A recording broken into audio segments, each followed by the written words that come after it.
mistä ei pääse talvisin eroon, eli lumeen auraukseen. Ja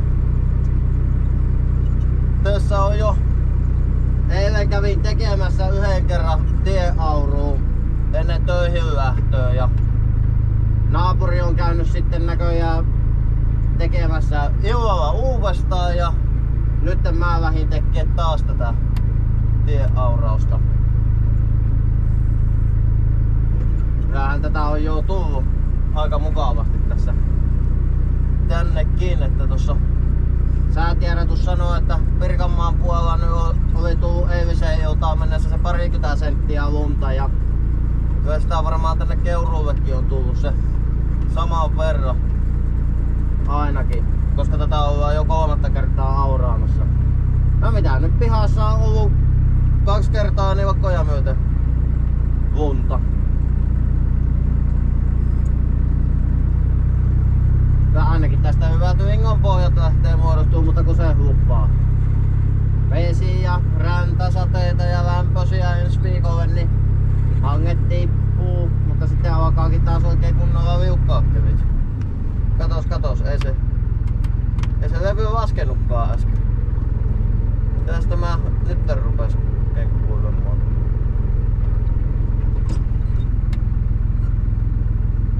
Nyt se ainakin laski alas. Laskin lähtee vähän eri lailla tuo lumi. Niin tulee sitten kauheen liukkaat ilmat seuraavaksi. Hyvä se tällä on perälevyllä taas aloitella tämäkin lumikausi.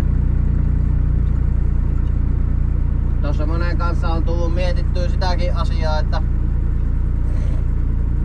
kun kesällä tuli sitä vettä aina se 50-100 milliä kerrallaan, niin tuleeko nyt sitten talvella lunta 50-100 senttiä aina kerrallaan?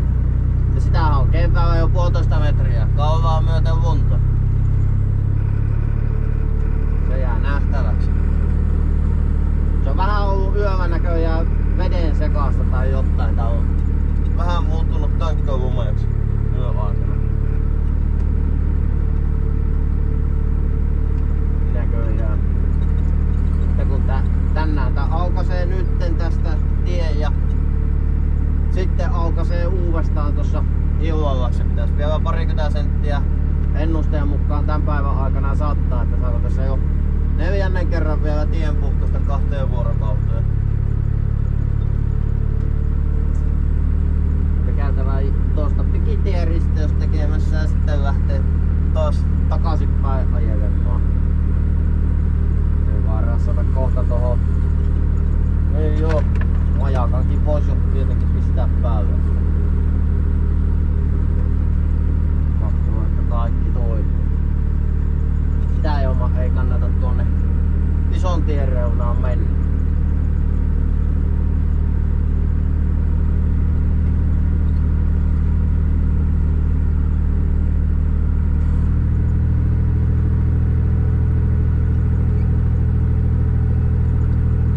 Ketjuja ei oo tullut vielä laitettua, kun ei oo tätä luntakaan ollut, mutta ensi viikolla kun tulee niin liukkaat todennäköisesti, niin kyllä nekin on rassattava tähän koneeseen kiinni.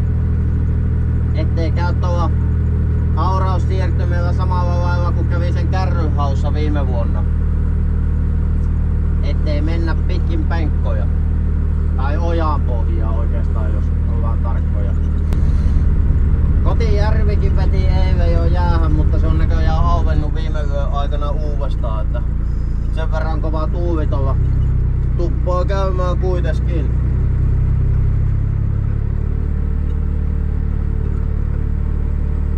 Ei sinne vielä pilkille pääse varmaan 1-2 kuukauteen. Ehkä jos tammi-helmikuussa pääsis. Mutta kun nyt on lunta ja tulee lämpöiset, niin jäistä tulee erittäin heikosti kyllä tänä vuonna. Saa nähdä pääseekö sitä pilkkivesille ollenkaan, mutta siellä voi. Heti kun tuo umpeen menee tossa varmaan marras-joulukuussa, niin kyllä ne hurjimmat lähtee verkkoja viemään jo. Siinä oli 2 pyytä naapurissa äsken pihapuissa. Niitä kahtelin vähän aikaa.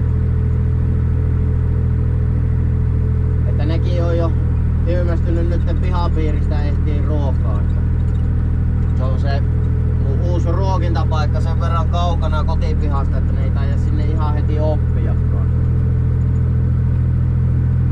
Ja ihan hyvä nähdä, että niitäkin on vielä hengissä.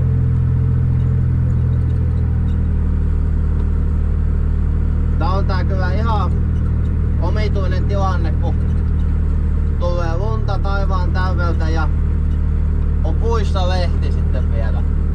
Tuntuuhan se vähän hassulta tällä hetkellä. Jaha, nyt ruppee tönkkölumi tönkköytyy, meinaa loppua mukaan nelivetoraktorista vetoa. Ei kai. Kyllä 100 heppaa pitäis vettää aika hyvin.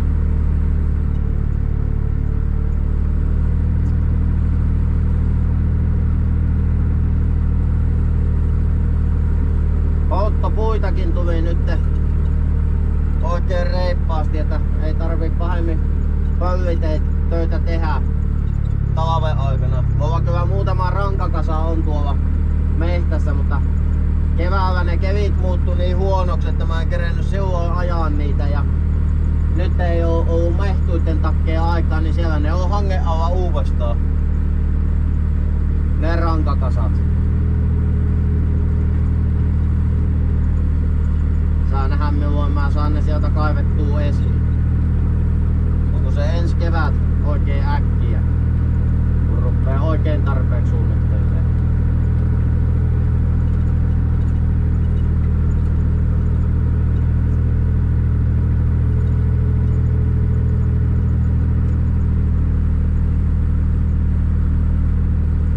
No hyvin tää tuntuu kuitenkin liikkuvan nyt, ainakin vielä tää lumi. Ei se niin märäksi oo kerennyt yöaikana.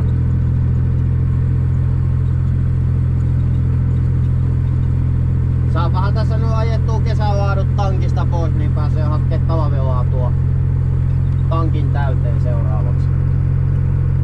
Taitaa ollakin tällä reissulla mennään jo sen verran kuiviin, että täytyy varmaan käydä kylällä pyörähtämässä. Hakkee pytty täyteen, no sehän olikin lisämaksupäivä eilen, niin voikin käydä hakemassa ainetta.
on näköjään muuttunut jo, että vähänkin kun on mäkkeä, niin kyllä se suttii tyhjää tämänkin koneen pyörät.